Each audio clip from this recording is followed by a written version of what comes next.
Hey guys, my name is Kaushik and welcome back to LetCode. In this video, we are going to learn about the exception handling technique in the protector. So we are going to see on both the ways, that is using the async and await with the help of try and catch and also with the then and catch statement.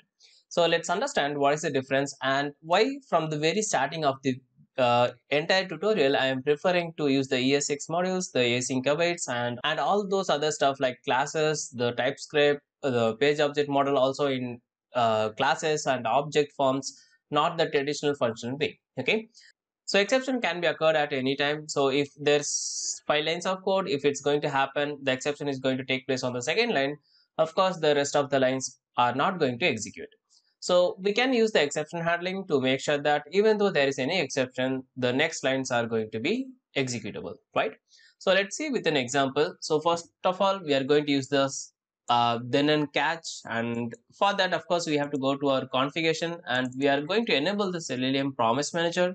Just in case if you forgot or if you are new to the channel, what is this, you don't know, kindly refer this a particular video that will be somewhere in the iCard, because that is the main important of this entire course. If you don't know what is Selenium promise manager, probably you are learning the protector in the wrong way.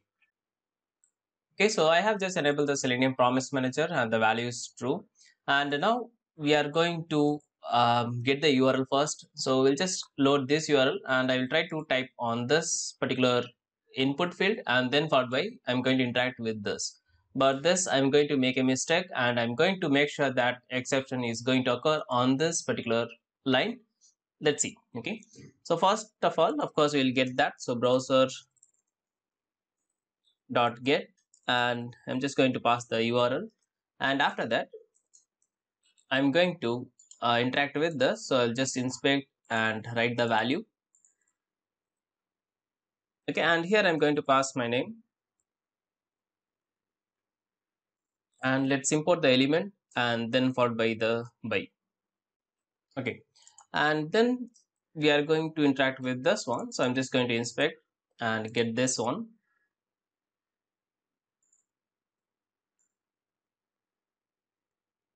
Okay, the first one we are just going to enter the first name or the full name, and then I'm going to append the value. Okay, but okay, let's run this first. Let's make sure that it's going to run. So I'm using this run test plugin to click on this, and that will trigger my test script. Okay, so here you have noticed that it typed the first name as well as the append the value. That means our script is fine as of now. Now, intentionally, I'm just going to change this ID value to full names instead of full name. That means, of course, we'll get no such element here, right? Now, let's see what happens in this scenario. So I'm just going to click on the run test again.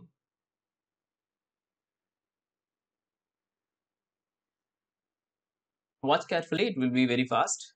So nothing has typed because of course the second line number 7 is throwing us that no such element, that is no element found using some locator, right?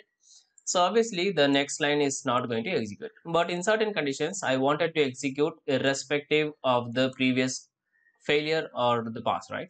I mean, even though there is any failure, I just want to execute this particular test, right?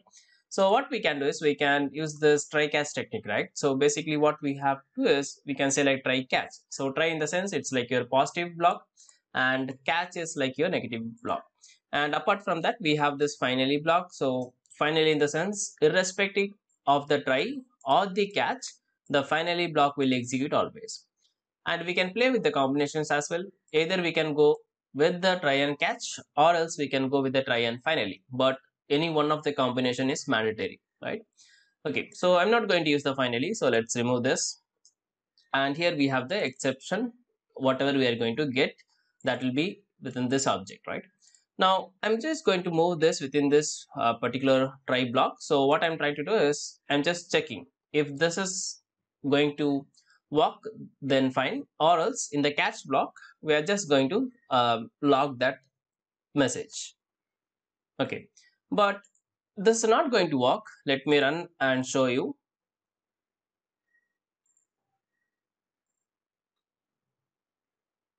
So we are expecting the first name to be cached and the second name should be appended, but nothing happened. And here you can see that again the same no such found. The reason here is if I mouse on the send keys, you can see that it is actually returning us the promises. When there is a promises, the try catch cannot handle those scenarios. So what we have to do is we have to go with the then and the catch approach. Let's see how to do that. So I'm just going to remove all these guys. And here I'm going to say dot then. So dot then in the sense it's going to be a positive. So we don't want anything here. So we'll just sys out, I mean console.log. I'll just console log as passed. And if there is any failure, I'll just catch that. So catch and then followed by it's going to give us the error object and I'm going to log that one. Okay, that's it. Now let's run our test case and let's see.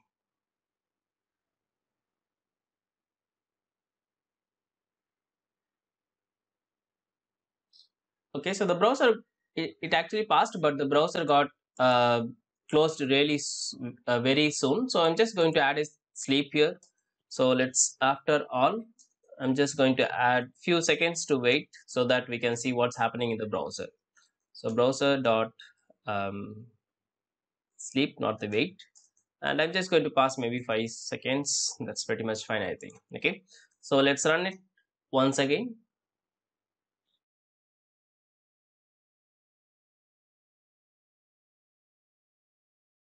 Okay, so here you can see that the first time didn't type and the human it appended the value, right? So and here you can see the test case pass, and here within the catch we are getting something like no such element error, right?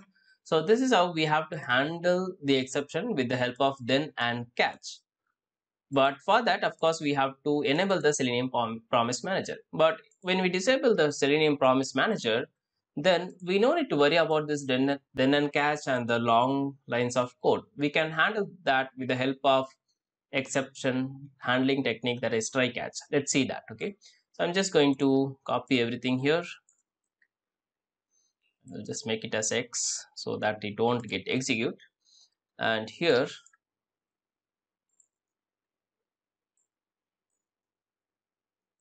okay, so what we have to do is first of all, we have to make sure that we are going to use the await in each and every line. We have discussed about this in all our video, so I believe you remember. Okay, now what we are going to do is we are going to introduce the try catch here, and let's move this line within the try, and then within the catch I'm just going to log it with the whatever the object we are getting here. Okay, now let's go and run this.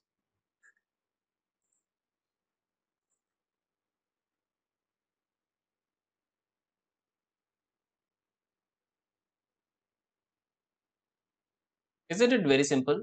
And if you notice, the after all didn't execute because we have missed the await keyword. That's the reason it didn't run. So whenever we have the Selenium Promise Manager false, we have to make sure that each and every line it's going to be of await and the async, right? Now let's run once again just to see the output.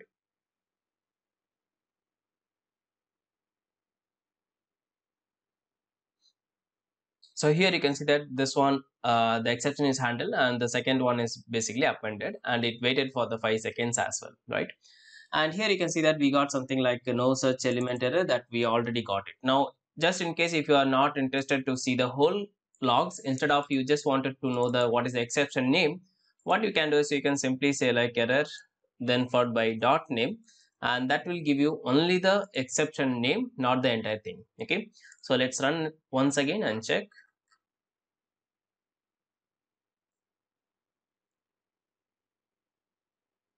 Okay, so the first name as usual, it got expected, I mean it's got the exception handling, and then followed by it run the second one, right?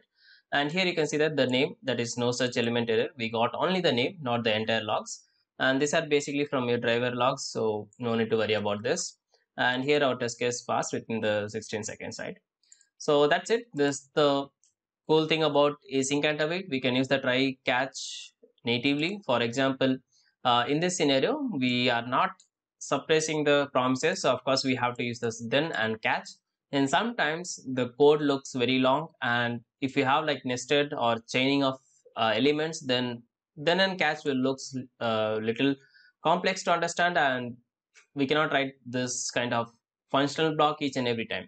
Instead of that, we can use this try and catch, which looks very simple and easy to understand as well. Okay, but before learning this try catch, of course, make sure that you know what is Selenium Promise Manager and how does it works. Okay, I have a video on this in detail, so kindly watch that.